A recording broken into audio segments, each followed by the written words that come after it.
Who is Maggy the Frog? She seems to be very powerful, but what does she want and how is she still having an impact on the story now? Hi everyone, this is Robert. Welcome to In Deep Geek. On this channel we cover A Song of Ice and Fire and Game of Thrones, Lord of the Rings, The Witcher and much more. If you're interested in that, welcome. When Cersei was just 10 years old, she visited a sorceress, seeking answers to some questions about who she would marry. A sorceress we know as Maggy the Frog. Cersei got answers to her questions, though, as Maggy said, she didn't like them. Noticeably, looking back on the encounter as Cersei remembers it, Maggy seems to have got everything right so far. That her friend Maura would soon die, that she would marry King Robert rather than Prince Rhaegar, that Robert would have 16 children and she would have 3, and so on. So eerily accurate were they that years later Cersei has become obsessed with how to stop the rest of the prophecies from coming true, identifying and stopping the younger and more beautiful person who would apparently take all she holds dear, and killing Tyrion, who she has decided is the Valonqar, destined to kill her. Maggy's prophecies hang heavy over the story going forward, but who is she? How is she so powerful? Well, let's be clear up front that the impression we got from the TV show that she was just some random woods witch is more than a bit misleading. In reality, she was famous, or infamous, in the Westerlands, and although she surely attracted the kind of mistrust and dark talk that all magic users, and particularly female magic users in Westeros did, there's every indication that by the point Cersei visited her, she was rich, well-known, and even minor nobility. Cersei and Kevan Lannister both remember her much later using the same phrase, that half of Lannisport used to go to her, for charms, cures, love potions and the like. In other words, a thriving business with a strong enough reputation that even the 10-year-old daughter of Tywin Lannister knew about her. Maggy didn't originally come from Lannisport, though. Instead, we read, again via Kevan, that her husband was a trader in saffron and pepper, almost as low-born as that smuggler Stannis keeps. Maggy was some woman he'd brought back from the east, a frightening old crone, supposed to be a priestess. Magi, they called her. No one could pronounce her real name. Maggy, it seems then, is not her actual name, but a corruption of Magi. The Frog seems to be a rather cruel nickname used by Cersei and perhaps others, because in later life she, in Cersei's words, was short, squat and warty, with pebbly greenish jowls. Frog-like, in other words.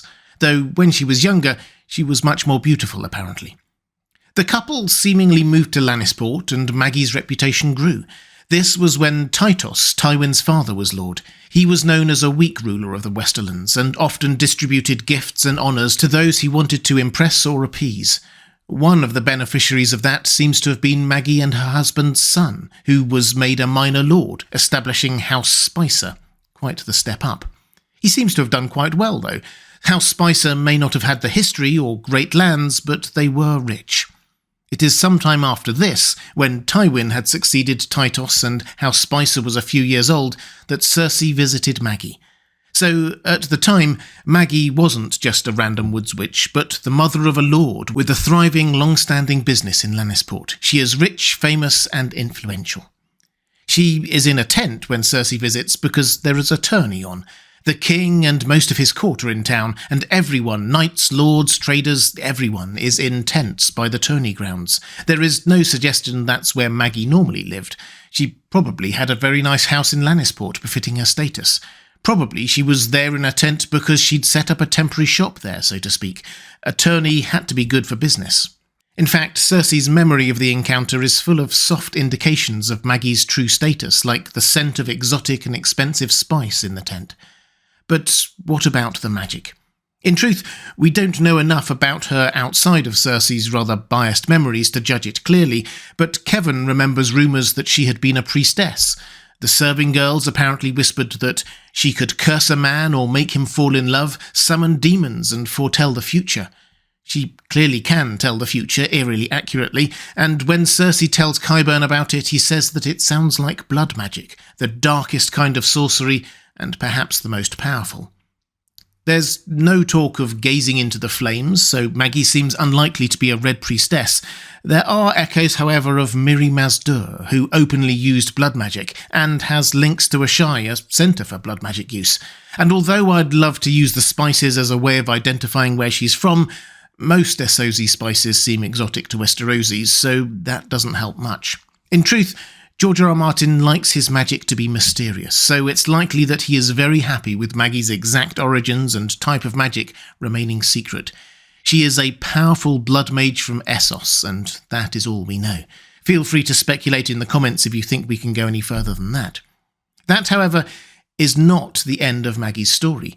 She seems to have died at some point before the main story, but her family does have a pretty important role to play in this story, with perhaps Maggy herself having an indirect influence from beyond the grave. Her son, the newly appointed Petty Lord in the Westerlands, had 2 children. Well, he may have had more, but we only know of 2, called Rolf and Sybil Spicer. Sybil married a noble from a poor but much older and more senior house, Gawain Westerling of the Crag, and they had a daughter called Jane. Jane Westerling. Yes, that's the same Jane Westerling that Robb Stark falls in love with so swiftly and marries, breaking his oath to Walder Frey, leading to the Red Wedding, the Starks losing the War of the Five Kings, and so on. That in itself is pretty noteworthy, and more than a bit coincidental, that the great-granddaughter of the woman who lives rent-free in Cersei's mind with her prophecies is the one who leads to Robb Stark's downfall. In fact, this has all led to some rather popular fan theories about what was really going on with Robb, Jane Westerling, and her mother, Sybil Spicer. What if Robb Stark falling in love so quickly and dramatically, then marrying Jane, was not just youthful passions and Starkish honour, but him being the victim of dark magic and political and personal manipulations? If you've not heard this theory before, strap in, because it's a good one. After the Red Wedding, and after Jaime has taken Riverrun, he orders Lady Sybil and Jane Westerling to attend to him. He has a very practical concern that he needs to be sure Jane isn't pregnant with Robb's son, as that child is someone who Stark loyalists could rally around. Lady Sybil answers for Jane, assuring Jaime that she isn't pregnant. "I made certain of that, as your Lord Father bid me." Jaime nodded. Tywin Lannister was not a man to overlook such details. "Unhand the girl," he said. "I'm done with her for now." As Jane fled sobbing down the stairs, he considered her mother. "House Westerling has its pardon, and your brother Rolf has been made Lord of Castamere. What else would you have of us?" "Your Lord Father promised me worthy marriages for Jane and her younger sister. Lords or heirs, he swore to me, not younger sons, nor household knights." So it's clear that Tywin and Sybil had been plotting together to make this happen, and Sybil had extracted a high price. Her brother was given Castamere, an ancient seat with rich veins of gold and silver, and presumably made a lord with it. Her son would inherit the crag as before, and both her daughters would marry lords or heirs, so their children would be lords as well. That's 4 lordly families from her bloodline in one fell swoop, and huge riches. For that, Sybil must surely have guaranteed not only that Robb wouldn't have heirs, but the thing that really mattered before that, the marriage and the breaking of the promise to Walder Frey. That was what ultimately ended the war with the North. When word of Robb marrying broke, the Freys with him immediately raced back to report to their master. Robb had to abandon his successful campaign in the west to mend his broken coalition. Walder Frey and Roose Bolton could be won over to the Lannister side. It all hinged on Robb falling in love. And how might Sybil Spicer have been able to guarantee that? Perhaps by the use of a love potion. And who was renowned for crafting love potions? Maggy the Frog, Sybil's grandmother. Cersei says the serving girls whispered she could make a man fall in love. Kevan talked about her love potions, and even in that conversation with Jaime we are prompted to make the link back to Maggy the Frog, with Jaime thinking that her grandmother had been some sort of half-mad witch woman from the east. If Jaime, Cersei and Kevan all knew about Maggy's reputation, you can be certain that Tywin did too, particularly if Maggy had passed down some of her talents and skills to her offspring, which makes it all fit together very well. Tywin said to Tyrion that some battles are won with swords and spears, others with quills and ravens, showing that he never intended to defeat Robb by warfare alone, but through diplomacy, plotting and intrigues. When the crag was handed over to Robb, it was by Sir Rolf Spicer, Sybil's brother. Robb was injured, then, as he explains to Kat, things happened very quickly. Jeyne had me taken to her own bed, and she nursed me until the fever passed, and she was with me when the Great John brought me news of Winterfell, Bran and Rickon. He seemed to have trouble saying his brother's names. That night she comforted me, Mother. Catelyn did not need to be told what sort of comfort Jane Westerling had offered her son, and you wed her the next day. It is more than unusual for the eldest daughter of a lord to be left alone with someone in her bedchamber overnight, unchaperoned, particularly if her mother, as we discover later, is the type to be shocked by the very idea of bastard children in the family. All told, Robb meets Jane, falls in love with her, and marries her in a matter of a few days. We and he may justify this as him seeking comfort after hearing about his brother's supposed deaths and his Starkish honour, but in-world, everyone is still shocked by his behaviour, even those who know him best, like his mother. It's as if he's been overtaken by some compulsion, some magic. And to top it all, Grey Wind, the direwolf, clearly does not like the Spicers. Sybil is scared of him, leading Robb to not have his wolf around him all the time like he used to, and Grey Wind also bares his teeth every time Rolf Spicer is nearby too. Even Kat, a Stark by marriage rather than birth, understands that Grey Wind's antipathy must mean something important. She urges him to send Rolf Spicer at least away. Listen now, send this man away. I am not saying you must banish him. Find some task that requires a man of courage, some honourable duty. What it is matters not, but do not keep him near you. He frowned. Should I have Grey Wind sniff all my nights? There might be others whose smell he mislikes. Any man Grey Wind mislikes is a man I do not want close to you. These wolves are more than wolves, Robb. You must know that.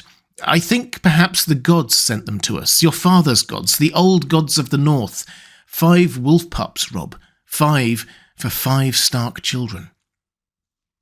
The Spicers were in on it from the beginning, and used magic to bring about Robb's downfall in return for lordships and gold from Tywin Lannister. Grey Wind could sense it. This changes everything we might think we know about how the War of the Five Kings was won and lost. Robb wasn't undone by youthful lusts and honour, but by magic Sybil Spicer had learned from Maggy the Frog, and Tywin Lannister's willingness to use every trick possible to win. It also shows Maggy the Frog and her family not as wood witches in dingy tents, but ambitious social climbers. Their rise has been swift. Maggy herself was a nobody when she arrived in Lannisport, but built a business used by half of Lannisport, even the nobles.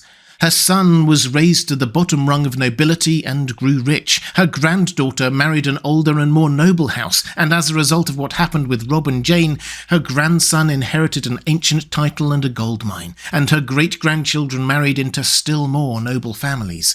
House Spicer has risen from nothing to be one of the richest and most powerful houses in all the Westerlands. And from a world-building perspective, I really like this. Magic users in fantasy worlds are so often loners living in caves or huts, but shouldn't some of them want to use their powers to advance themselves and their families, to gain riches and power?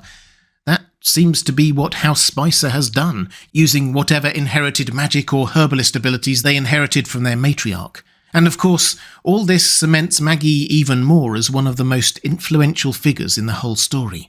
This isn't just how her prophecies have affected Cersei's actions, particularly her fixations on eliminating Tyrion and Marjorie, or even how her grandchildren apparently used a love potion she may well have taught them to bring down King Robb Stark and end the War of the Five Kings, but also one has to wonder if there might be more to come from Sybil Spicer. She has shown herself potentially very powerful so far, but in a way that very few in-world seem to have noticed. What else might she do in the Winds of Winter? If you're interested in more videos about the world of Ice and Fire, please click on the link to my playlist on the left of your screen.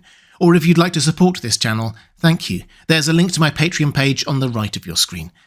That's all for this time. Thanks for watching, and I'll see you again soon.